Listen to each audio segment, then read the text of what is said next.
Bismillahirrahmanirrahim. Assalamualaikum warahmatullahi wabarakatuh. Alhamdulillahirrahmanirrahim. Assalatu wassalamu ala anbiya sayyidina Muhammadin wa ala alihi wa sahbihi ajmain amma ba'du. Yang terhormat Bapak Rektor beserta jajaran, yang saya hormati para komisioner KPID Provinsi Jawa Barat yang sudah berkenan hadir di Kabupaten Kuningan. Tak lupa juga kepada Bapak Ibu sekalian yang hadir secara offline maupun online di acara literasi media. Alhamdulillah ini pertama kali KPID silaturahmi ke kampus Unisa Kuningan. Mudah-mudahan ini bisa awal menjadi sinergi antara pihak akademisi dengan pihak lembaga pemerintah dan juga nanti mungkin karena di Unisa sendiri Pak anggota komisioner ini ada beberapa orang yang memang memiliki lembaga penyiaran dan juga media gitu. Jadi mungkin kalau hadir sih itu sebetulnya masih orangnya ini lagi gitu. Jadi ada beberapa orang itu owner dari beberapa media di Kabupaten Kuningan. Alhamdulillah yang tadi disampaikan itu oleh Pak Ketua KPID terkait dengan ASO ataupun analog switch off. Saya akan bercerita dari perspektif sebagai masyarakat, dan hal ini saya pernah ungkapkan ketika awal mula terjadi COVID-19. Dan saya upload di channel YouTube saya tentang bahasan ini. Dalam bahasan itu saya membahas tentang bahwa COVID-19 ini bukan hanya sekedar virus, tapi ini adalah salah satu skema ataupun cara bagaimana mengakselerasi kita atau mengakselerasi masyarakat kita untuk beralih dari konvensional kepada digital ataupun teknologi yang lebih maju. Jadi kondisinya memang masyarakat dipaksa untuk berubah secara drastis, bukan lagi secara sedikit-sedikit ataupun bertahap, tetapi lebih drastis. Dan ini bukan hanya di satu bidang, terutama di bidang penyiaran, tapi juga dalam semua bidang termasuk pendidikan. Kita ingat di pendidikan, dulu peraturan di perguruan tinggi itu tidak boleh kelas jarak jauh. Sekarang kebalikannya, tidak boleh tatap muka, justru harus jarak jauh. Nah, sehingga dalam hal ini banyak mengakselerasi hal-hal yang itu bisa menunjang untuk melakukan kegiatan secara jarak jauh. Termasuk akhirnya masyarakat sendiri, terutama di kampus sendiri, harus bisa mengakselerasi skillnya, bagaimana dia bisa melakukan broadcast sendiri. Pada akhirnya seperti itu. Jadi tidak mesti dari harus jurusan ilmu komunikasi ataupun broadcasting, tetapi dalam kejadian COVID ini dipaksa untuk minimal dia tahu secara basic atau secara dasar bagaimana cara penyiaran. Nah, terkait dengan perubahan TV digital, ini merupakan kalau saya lihat dari sisi sosial, ini merupakan hal yang baru dan menggunakan teknologi yang baru, sehingga akan membutuhkan kurikulum baru, kemudian membutuhkan ilmu baru, kemudian juga ada peluang baru secara ekonomi juga di situ. Selain itu juga ada muncul masalah baru. Begitu. Jadi semua kebaruan ini sebetulnya paralel. Jadi tidak satu persatu, tapi dia munculnya akan secara paralel. Bagaimana alat teknologinya itu baru, kemudian memunculkan juga pola pendidikan, terutama di KPI sendiri, di komunikasi itu akan berubah. Kemudian juga muncul sampai peluang ekonomi atau bisnis terbaru gitu ya, dengan konsep yang baru. Kemudian muncul juga masalah baru secara bersamaan.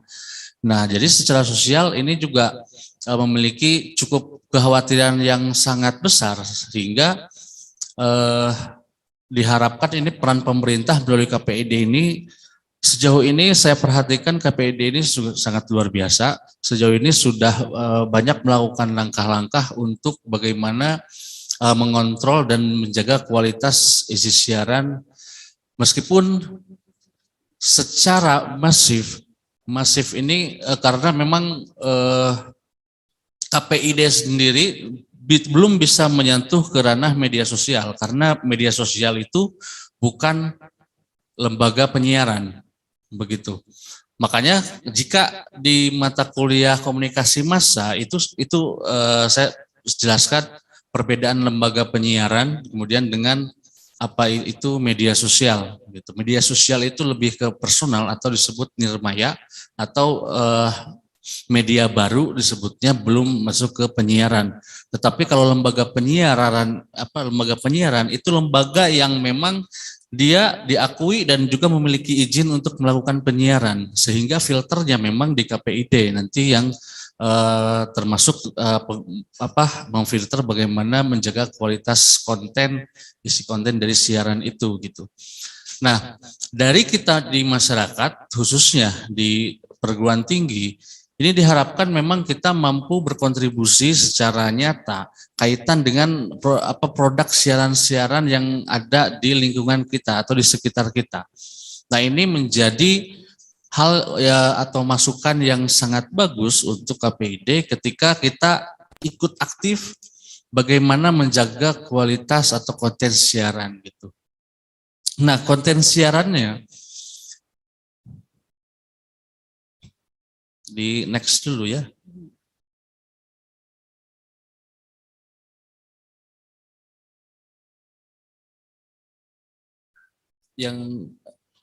Yang sebelumnya aja sebelumnya. Yang siaran sehat.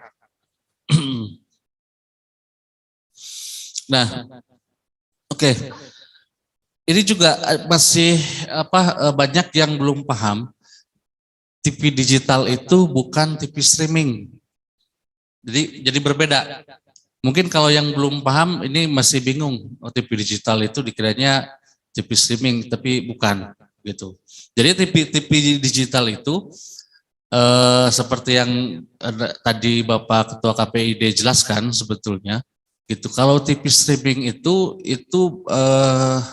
apakah sudah masuk siaran atau belum, Pak, itu untuk yang streaming kayak Netflix, YouTube gitu?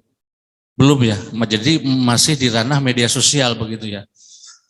Nah gitu. Jadi pengelolaannya memang ini belum, tapi pernah ada wacana waktu itu ya KPID itu untuk mengontrol konten YouTube kalau nggak salah, mengusulkan. Oke. Dan saya setuju itu. Setuju itu meskipun nanti mungkin ada klasifikasi tertentu untuk media sosial yang dikategorikan penyiaran ataupun broadcasting. Salah satunya mungkin tidak semua konten yang ada di media sosial itu dikategorikan penyiaran, tetapi mungkin bisa diklasifikasi, Pak ya. Si channel YouTube itu mana yang berbentuknya murni broadcasting dan mana yang dia hanya secara personal, mungkin bisa ketahuan dari segi kualitas konten sebetulnya. Dan kualitas gambar dan segala macam bisa ada perbedaan yang signifikan mana yang bergerak di secara kelompok ataupun secara organisasi dan mana yang dia bergerak secara individu. Nah, mungkin yang secara organisasi itu bisa dilakukan treatment oleh KPID gitu. Nah, kemudian selain dari siaran, nah siaran ini nanti mungkin akan lebih detailnya oleh anggota komisioner KPID yang bisa lebih menjelaskan tentang siaran sehat itu seperti apa, karena di situ ada standar konten siaran yang memang negara mengatur itu gitu. Dan kalau melanggar maka terkena teguran sampai sanksi, bahkan mungkin yang terberat pencabutan izin siaran gitu biasanya. Nah, saya hanya menyoroti apa itu siaran sehat. Siaran sehat itu secara simpel itu sebetulnya siaran yang berdampak positif. Simpelnya seperti itu. Dampak positif apa? Dampak positif yang bisa dirasakan manfaatnya oleh para penonton. Kemudian kalau siaran yang tidak sehat seperti apa? Kebalikannya, siaran yang bisa menimbulkan dampak negatif. Misalnya, dalam satu siaran berdampak terhadap objek ataupun penonton itu, misalnya menjadi bermusuhan sesama tetangga gitu. Nah, itu adalah siaran yang negatif. Lebih jauh mungkin dari menonton siaran itu, masyarakat itu bisa anti terhadap negara misalkan, itu sudah pasti dikatakan negatif. Jadi siaran yang sehat itu ya siaran yang bermuatan positif, sesimpel itu sebetulnya. Kemudian ada perubahan bentuk cara orang berkomunikasi, ini melalui siaran. Kalau dulu itu penyiaran itu dari satu terhadap banyak komunikasinya, kemudian berlanjut dari satu ke satu. Nah, saat ini dari banyak ke banyak arahnya. Jadi dengan kemajuan media sosial sekarang, kita tidak tahu lagi mana komunikator dan juga mana komunikan. Karena faktanya penonton itu bukan objek, tapi dia bisa juga sebagai konten kreator.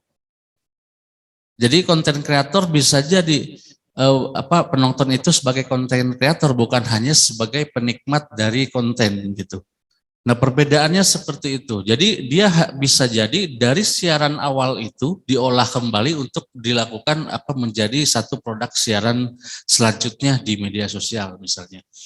Makanya kemajuan media sosial sendiri ini sudah sangat masif, sehingga mungkin saya salah satu orang yang sudah tidak pernah menonton televisi di TV gitu, tapi menonton televisi di YouTube dan di beberapa platform yang lain gitu.